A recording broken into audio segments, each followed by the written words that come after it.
Welcome to From My Lens podcast, where I talk about mindfulness, sustainable lifestyle, and how to be location independent. I also invite digital nomads and entrepreneurs to share their expertise and knowledge. Now, today's podcast is called Climate Change and Social Justice. I have a special guest, Robin Shaw. She is a climate and social justice activist and a parenting coach.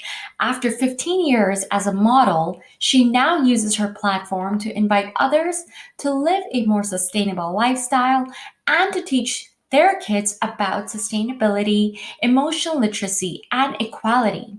As ambassador for Remake and One Tree Planted, a model with the world's first ethical modeling agency, role models, and the creator of the Teachable Tantrum Method, Robin is working to help create a better planet for children and for our planet. Please help me welcome Robin Shaw. How are you today, Robin? Hi, thank you so much for having me on your show. It's such an honor to be here. Thank you for coming on this platform. It's honestly such an honor to have you and talk about climate change and social justice. I think it's so important and necessary to talk about. I still feel many people still don't know what climate change is, and some don't even think that it's real. Yeah, definitely. I mean, it's a tricky thing because it really depends on where you live and what your circumstances are. Mm-hmm. So some people might not really experience significant effects of climate change, whereas other people are experiencing forest fires and an increase in hurricanes and major storms. Their communities might even be taken out by these storms. Island communities in the Pacific and in the ocean, they're experiencing their islands are disappearing before their eyes. Wow. If you're paying attention, you'll see a loss in habitat. The coral bleaching that happens in the ocean, we're seeing the reefs are really suffering. So if you look, there's a lot of evidence to support that climate change is real, it's happening, and it's an urgent issue. Wow. And I just want to ask you, why does climate change matter so much?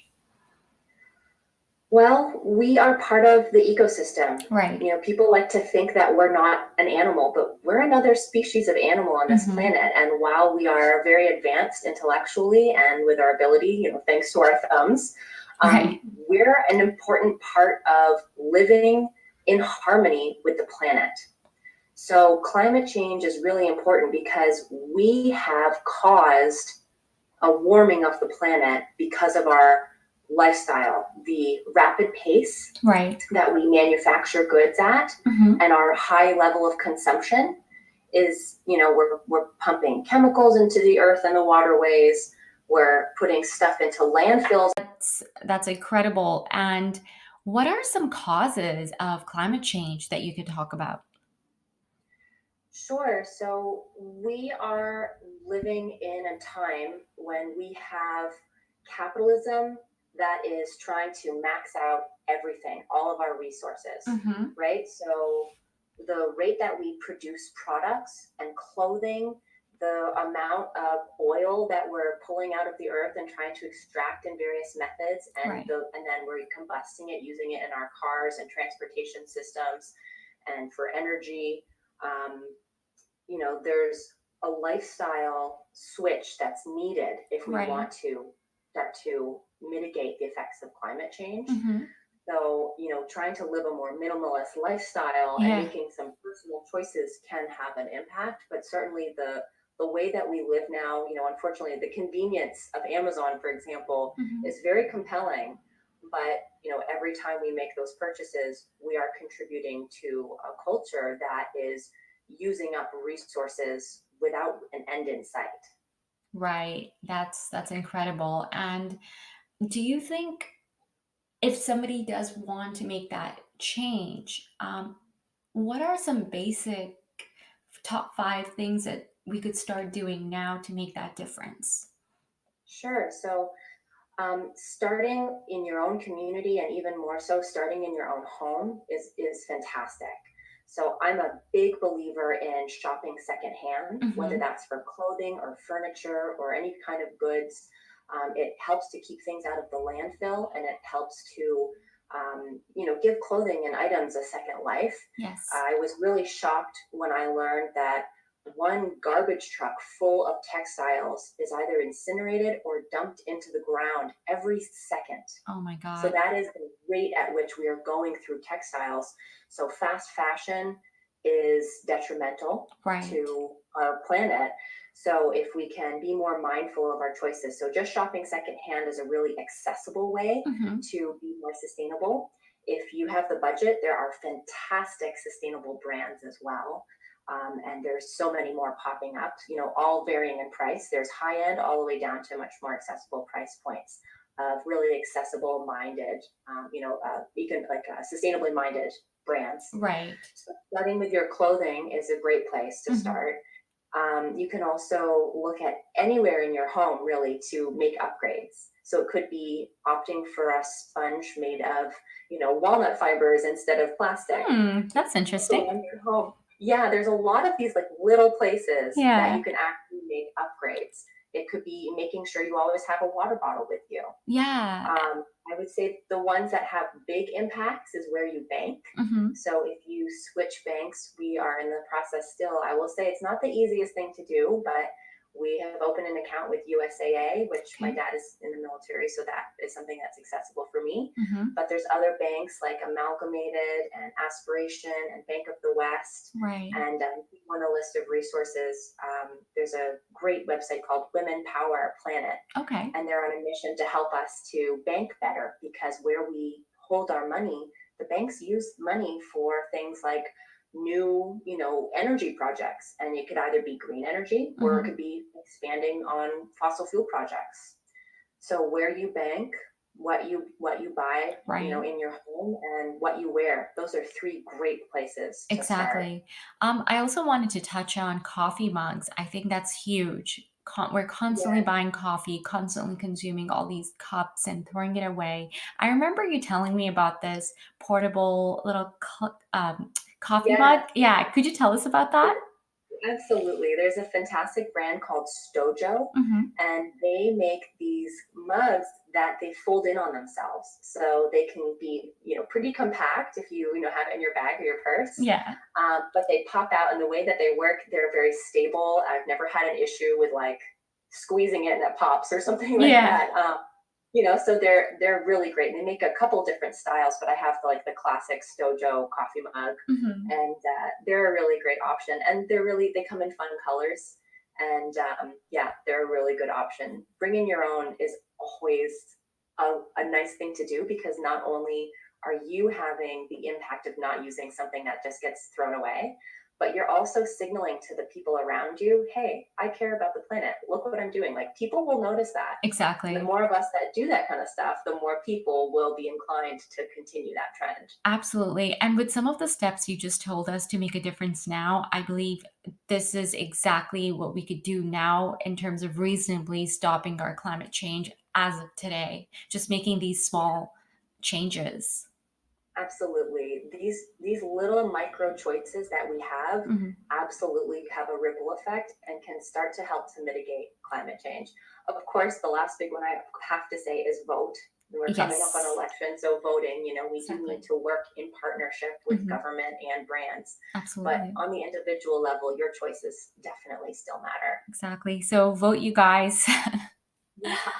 Awesome. I also wanted to touch on social justice. Now, I know we still have hope for climate change in order to, that it's still not too late to make that difference. But what do you what are your opinions on social justice? Yeah. What's happening with that? Well, we are definitely making progress. And more progress needs to be made. When you look back over the past 100 years where we've come from, we have made huge headway, but there's still a long way to go. So there's still a lot of people who struggle with white supremacy in terms of recognizing its existence and understanding that it's a construct that we live in. Right. So as someone who is white, I'm really mindful of the kinds of stories, for example, when it comes to my family, the kinds of stories I expose my child to. My husband's Chinese, so my son is mixed, and he's 3. And one of the things that I can do that I encourage other parents to do is I make sure that his books have a lot of diversity in them. Right. We have a real issue with anti-Blackness all over the world. And so it's really important that the stories are diverse and show beautiful Black skin amongst all of these stories, so that children understand that everybody is human and everybody is worthy and deserves love and is trustworthy. So, these are the kinds of messages that children need to learn, and adults need to learn them too. But of course. Yes. As a parent, I have a lot of hope for the future with our children. Yeah. So I encourage parents to be really mindful about the stories they expose their kids to, because they will inevitably have a lot of stories about white families. So it's important to diversify the messages that they receive. Absolutely. And I also wanted to ask you, how did you go from being a model to being a climate and social justice activist? Like, how did that even happen? Yeah, totally. It was a big jump, and it was a jump I'm so happy I made. I started modeling 15 years ago, and I traveled the world, and I got to go to Hong Kong and Milan and Osaka, and I was working in New York and Miami and Toronto and the West Coast.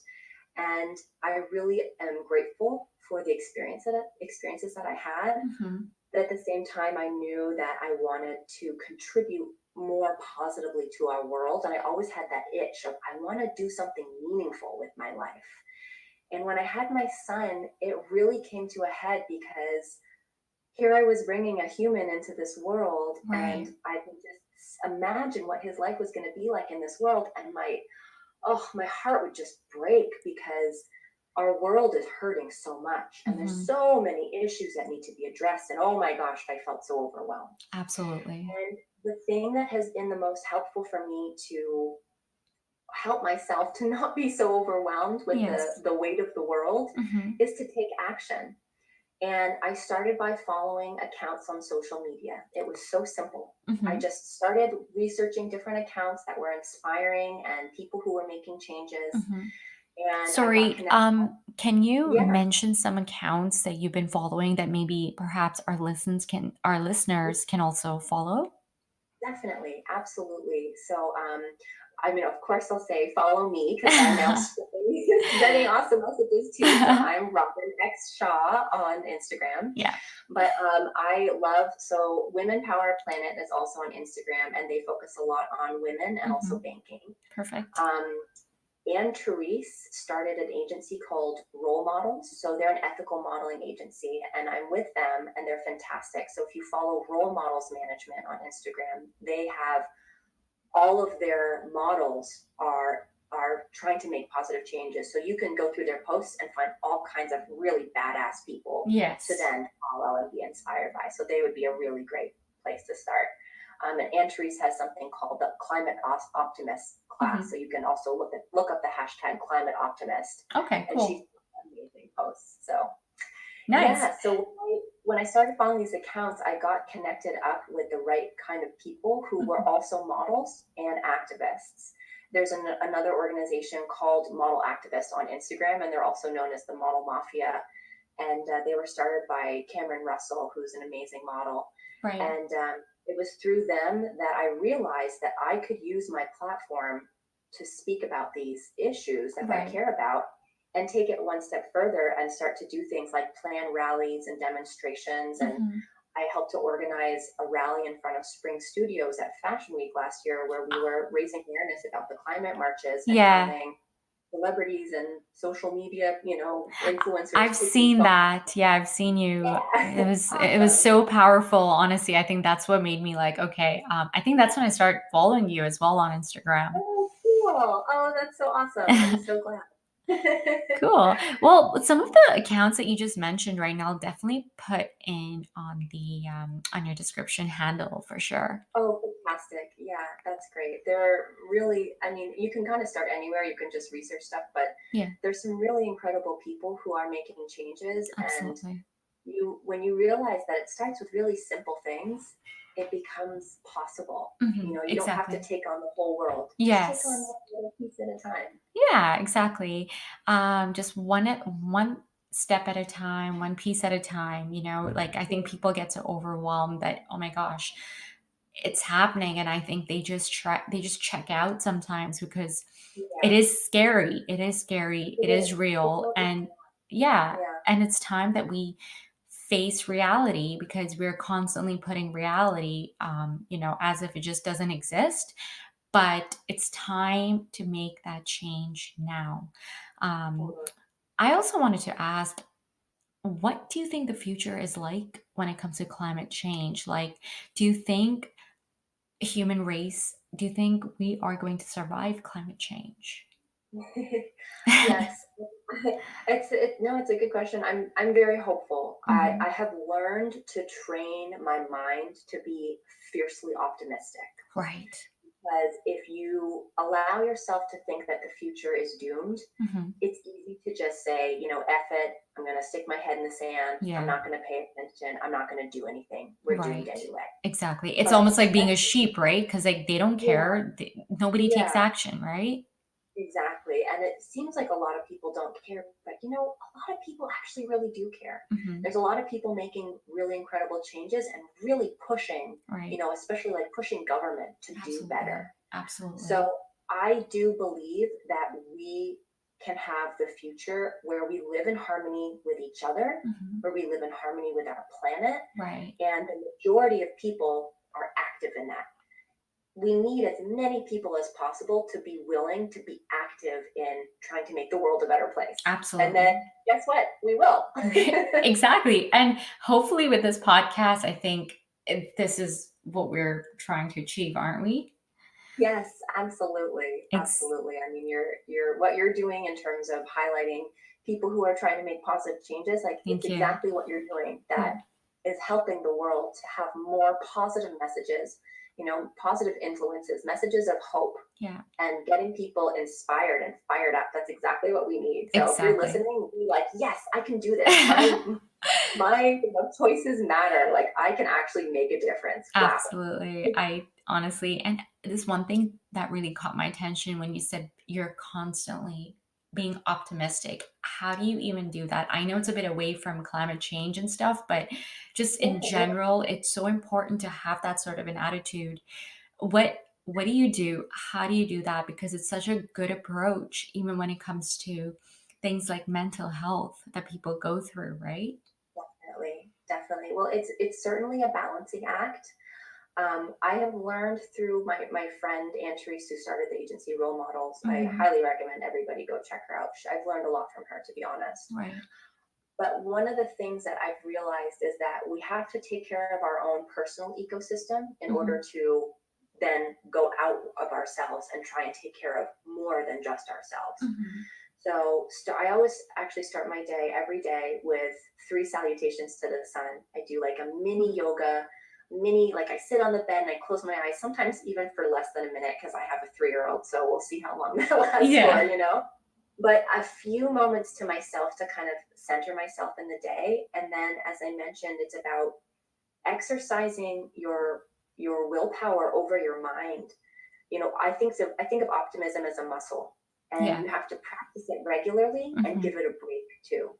So Okay. there's going to be times when you feel overwhelmed and sad and you're going to cry, and you know what, feel those emotions. Yeah, Be absolutely. really upset. It's okay. You don't have to be optimistic 100% of the time, but giving yourself permission to feel and Hmm. then saying, okay, I'm done with that now, what can I do? Right.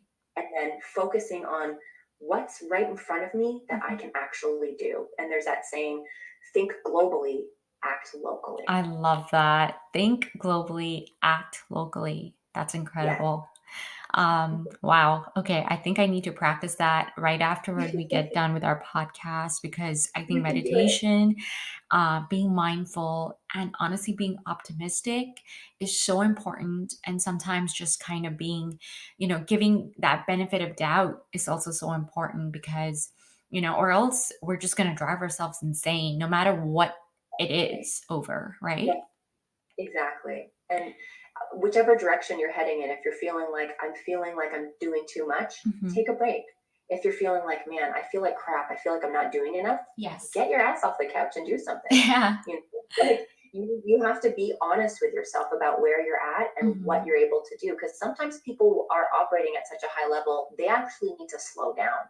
So it's That's all so about true. managing your own ecosystem, making sure that you're in balance with yourself, Yeah. and you really strong for our world as well. Yeah, and that's so cool that you said that we need to be honest with ourselves, right? Yeah. Cool. Yeah, that's no, that was really cool, Robin. I also wanted to ask you, sorry, just a couple of more questions. Yeah. Um, why focus on climate and social justice so much? And wouldn't more get done if we focused on one at a time? Like, why focus on together? Yeah, totally. I think that, so for me, I'm a big picture kind of person, and Hmm. I like to see how things are connected. Right. And the truth of it is that everything is connected. So when you are trying to look at how you can help, people who have been oppressed, a lot of times it has to do with also, like, it ends up being connected to climate change issues as well. So Absolutely. for me, I like to address as many things as I can together to try and get towards the root of problems. And that's Hmm. that we have become a people who are willing to abuse, period. Right. So we're willing to abuse the planet, we're willing to abuse animals, we're willing to abuse other people. Why are we And doing that? I just don't understand, and I think it really bothers me. Why yeah, are we literally destroying our planet? I just don't seem to understand that. Like, can you explain this to well, us? I mean, my personal opinion is I think that we have a imbalance between masculine and feminine energy. Yeah. So feminine energy is very empathetic and receiving in a way. If you're going to look at like the kind of archetypes of Okay. feminine energy. Okay. And masculine energy is very forward, but can also be destructive. And the thing is that you need both to be in balance. If Hmm. you think of a forest fires are actually beneficial for regrowth. Okay. So to a certain degree, we need that, moving forward and trying to accomplish so much. And, we've just gotten to this point where it's out of whack, where we have, capitalism without limits. And Right. we're trying to do so much in the name of progress Hmm. that we've bulldozed over everybody in the way. So I think we need to, again, be really realistic with ourselves and Hmm. real with ourselves Yeah. about what we put on a pedestal, what we highlight, what we value, and to say, you know what, I'm going to value feminine energies. I'm going to value feminine people, whether Right. that's women, or transgender people, or non-binary people. I'm going to hear them. I'm going to value them. I'm going to let them know that they are valued. I'm going to take their energies. I'm going to hear their words. I'm going to hear Hmm. their stories. And same when it comes to the planet. I mean, you can have a vision of what you want a place to look like and kind of just bulldozer everything to get there, Yeah. or you can work with everybody. Absolutely. So, yeah, I think to me it comes down to an imbalance between masculine and feminine, and we've Hmm. seen it over generations, over centuries of women being oppressed, and we're Right. now in this beautiful time where we straight up have a voice. We are making ourselves heard. We are letting people know what we Yeah. want, Yeah. what's okay, what's not okay. And this process is going to take a long time, Hmm. but we are making progress. Definitely. And So, yeah. also, we as humans, I think it's time that we drop all that ego because it all comes from ego, right? Mhm. I think it's time that we work together, whether you're masculine or whether there's, feminine. I think it's time that we both merge together as one and really save this planet and our social justice, right? Yeah, Yeah, that's I think ego has a huge part to play in this. definitely. Yeah. Cool. Um, so you're also a parent, which is Yeah. so cool because from being a model, being an activist, and being a parent, you are honestly juggling so many like so many things. Like you're literally wearing so many hats. Um, Yep. how is being a like parenting coach connected to your activism? Yeah, so my goal with coaching other families is that there's this quote that I came across a long time ago, which I love, which Hmm. is something like, I want to create a better planet for our children and better children for our planet. Right. So I love for that. me, thanks. I mean, I did too. And I love kids and I love families. Hmm. And I know that we have a lot of trauma that gets passed down from generation to generation. Yeah. And I want to work with families to help them to understand how important empathy is, Hmm. how important emotional literacy is. Emotional literacy, for anyone who's not familiar with that term, is Yes. the ability to identify and speak about your complex emotions. Well, cool. Nice. So, for example, like boys are often taught in our culture that it is acceptable and safe and expected Hmm. for them to express feelings of anger and frustration and aggression and even Yes. violence. But if they show emotions around shyness or softness or gentleness or empathy or compassion, tenderness, that's seen as weak. Yeah. There's this massive shunning of feminine energy Exactly. in boys. And so emotional literacy is huge for families to understand that we need to, one, show our children our own emotions. I don't think we need to like not don't cry in front of your Yeah. kids, don't Exactly. think that you cry. It's like I Yeah. personally I think it's okay to cry in front of your kids and talk about what's going on in an age appropriate way. We Of don't need to scare course. our children about the details of the world, but I tell my son things like, I'm feeling big emotions right now. Right. I feel upset. I feel overwhelmed, but I know I'm going to be okay. Papa Yes. and I are talking about something important. So he and I are talking about it, and I feel some sadness, but I know I'm going to be okay. And we talk about feelings a lot. Yeah. So, I think it's with so that, important because I feel like world is living under like there's so many masks and facades and being yeah, non-confrontational. And I think people think that being non-confrontational is just that's a right approach. But I think it's so important to confront things, obviously not in an aggressive way, but like you said, in a pleasant way and direct, in a direct yeah, way. Exactly. yeah, like to be direct and real with each other. You know what I mean? Absolutely. Like it sounds so simple, but it's very hard. We have a lot. You're absolutely right. We have so many facades, Yeah. and we do this like whole social dance around. We don't really say what we mean, or we don't let people know how we feel Absolutely. for all these various reasons. And it's important as individuals to learn how to do that. But it's this incredible opportunity when you're a parent. You Hmm. come face to face with a lot of stuff as a parent that like I didn't know I was going to be dealing with things. When you have a child, it's this mirror Yeah. on who are you as a person and what are you teaching them about life. So, my goal when I work with families is I Hmm. want to give them the tools to take these experiences that they have with their children, where their kids are expressing big emotions. I mean, Absolutely. we call my son spirited, which is a nice way of saying difficult, Yeah. because toddlers are so hard. Yeah. Not everyone, but a lot of toddlers are so challenging to Um, deal with. I agree with you because I also teach English, right? So Awesome. as a teacher, I also teach little kids, and I honestly feel so lucky when I get the good students. And what I mean by the good students is like when they're literally behaving, and some can Yeah, really just go wild in my class, and I'm like, okay, I can't handle this. So yeah, I yeah. completely understand. Tough. So like one of the things my goals with parents is that they learn that our job as parents Hmm. is to maintain the line. It's to Yeah, hold the boundary. It's very important that children know where the boundaries are. absolutely. It's children's job to constantly test the boundary. Hmm. And that drives us crazy. It's so hard as parents or as the teacher, as the caregiver. But if you kind of know what the deal is, if you Yeah. know, like, look, kids' jobs, that's their job. It's to test boundaries. Do you think I find that it's a sense of relief in knowing that in advance? Yeah, I'm so sorry to interrupt. It's so funny that you say that. It's, like when you want to discipline your kids and everything, it's so important to start at such a young age.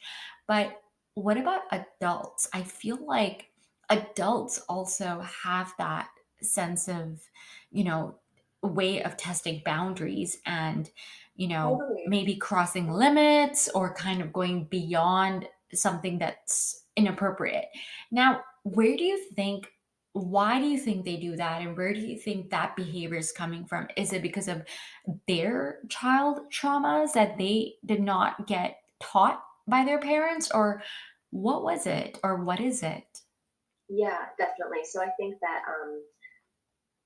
definitely how you what your family dynamic is like as you Hmm. grow up is a huge, probably primary influence in how Right. you will interact with the world. Yeah.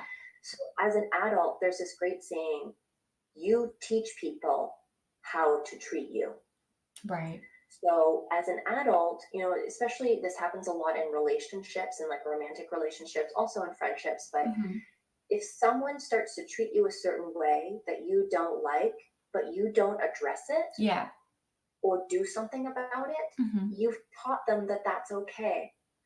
And it's hard because it does put a lot of onus on you to make sure that the way that you interact with the people you care about is very like honest and real. And like you mentioned, sometimes like there's going to be confrontation, and Hmm. to have a friendship or a relationship, or even with your children, to have that kind of relationship that's direct, where you have good communication with that person, or you're willing to make hard choices like, you know what, you're not listening when I tell you that this behavior does not work for me. I'm taking Exactly. space from you. This Wow. relationship is becoming unsafe. I cannot be friends with you, or I cannot be in this relationship anymore. Hmm. Sometimes you have to make a really tough call, Right. but your mental and emotional and physical health is your responsibility. Hmm. It's not the other person's. If the other person isn't able to meet you on your level, it's important that you take care of yourself, because no one else is going to do that for you. Right. That's so powerful and literally something to take away from, right? Yeah, because it does start from a lot of the traumas that you face as a child. Because Yeah. I think study even shows that whatever information you get at an age of 7 stays with you, even during your 50s.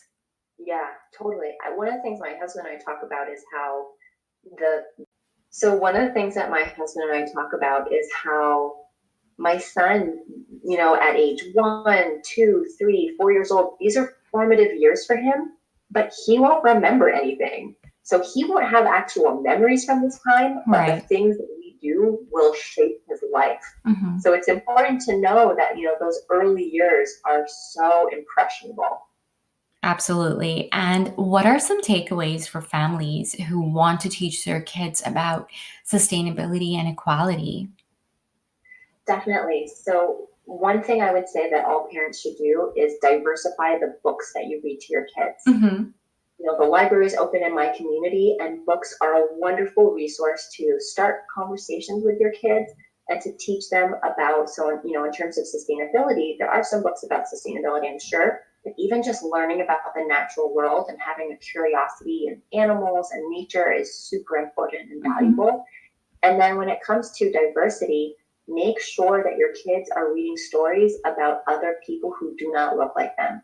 It's very Right. important, especially in this culture that we have right now. We do live in a system of white supremacy, Hmm. and people may not realize that, but that is the system that we live in right now. And part of that is anti-Blackness. Right. So make sure that your kids know how to empathize and value the stories of people who have very dark skin and Hmm. all beautiful different colors of skin. Absolutely. So that's a really important thing that I think families can do, is diversify the books that your kids read.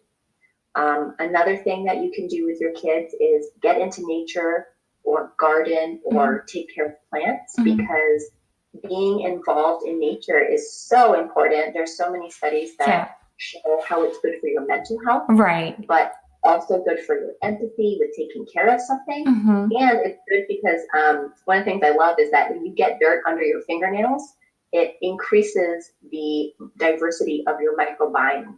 Right. So you're introducing these microbes into your skin, and that's also really cool and important. So Amazing. I would say diversify your books, spend time with nature, whatever that can look like. Yeah. And then talk to your kids about the changes you're making. So if you decide to include more plant-based meals, you don't have to give up meat 100% if you're not ready to do that. Right. But you can include more plant-based meals and talk to your kids about why you're doing that. Exactly. You can switch your cleaning products from stuff that includes, really harsh chemicals to natural cleaning products and talk to your kids about why you're doing that. We don't want these chemicals to go in the waterway, so we're not going to use them anymore. Exactly. So have conversations with your kids about why you're doing things, get into nature, and read them lots of great, diverse books. That's amazing.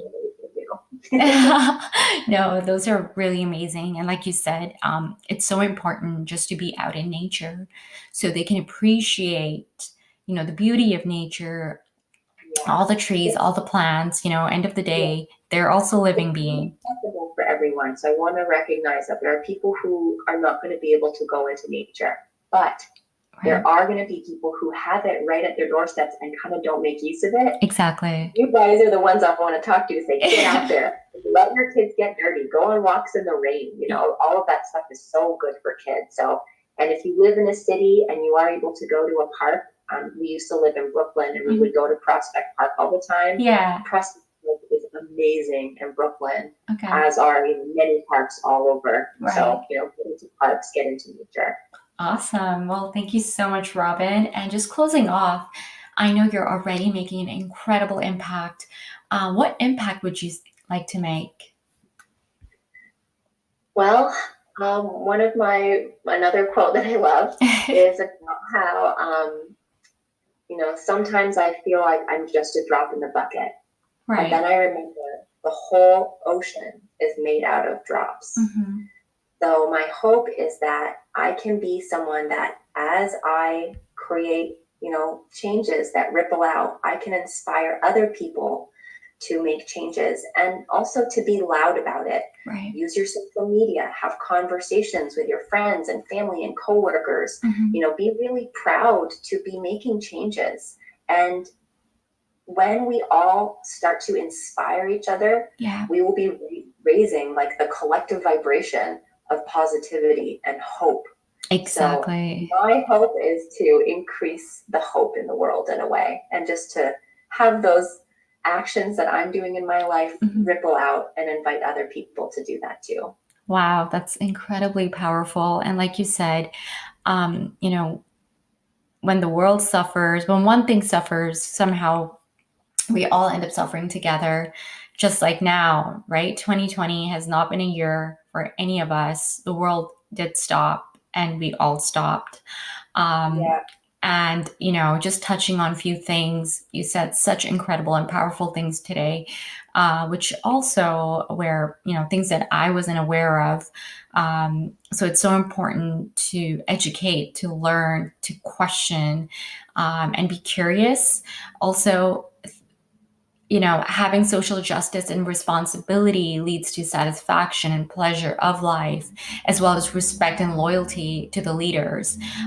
Especially with the whole COVID, instead of heading towards social justice, I feel like we're now headed towards social injustice, which is quite threatening for our humanity. And like you said, social justice and climate change go hand in hand.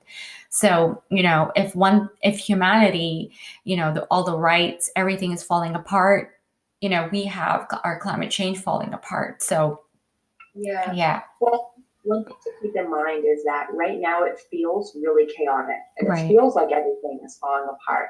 Mm-hmm. But we can use this as an opportunity to reimagine how we want to live in this world, as an individual and collectively. So sometimes things need to be torn apart for them to be put back together in a different way. Exactly. Let's use this opportunity. COVID has been scary for so many people. Right. And there's been really, really big challenges that people have been faced with, certainly. I don't want to downplay that at all. No, definitely. And though, this is a time of reckoning where we are like able to hit the pause button and really evaluate what's important and what direction we're going in. Absolutely. So let's just take this opportunity. Yeah. Exactly. Let's take this opportunity. In fact, a lot of us during COVID, you know, a lot of new developments have happened, a lot of self-growth, a lot of, you know, internal work. Well, for me, I never thought I would ever start my own podcast from my lens. And it just happened all of a sudden, Robin. Like, I am such an introvert. I am not a public speaker. Just being able to connect with individuals, powerful individuals like yourself. Times of challenge and turmoil, Yeah, they can be an opportunity. You know, it's like we're turning things over, and like, you know, for you as the example, like you're taking this opportunity that's a really challenging and tumultuous time, and you've planted something good and you're nurturing it and you're creating something that's very positive. You know, and along the way, like you mentioned earlier, like it helps to create meaning in your life. Right. So there's a lot of opportunity right now. Robin, I would love to thank you for coming on this platform and joining me on From My Lens podcast. Change and social justice is so important. So you guys, if you're listening, let's make this collective change now. Let's start, you know, as Robin stated, let's start with small steps. She mentioned a couple of tips, so I would love for you to, you know, make that difference now. And yeah, Robin, thank you for joining me today. Thank you so much for having me, and thank you as well for the positive, you know, inspiration that you're putting into the world with this podcast. So I'm really, really happy to be here talking with you today. Thank you so much. And I'll definitely be adding your social media links. So if anybody who wants to get in touch with you, they can just reach out to you directly. Always welcome if anyone wants to even direct message me and ask questions. I'm always happy to talk about important issues because, you know, we can't do this alone. No. We need to do this together. So absolutely. Yeah. All right, guys, thank you. And thank you for joining me on From My Lens podcast. Until then, I'll see you next time. Bye now.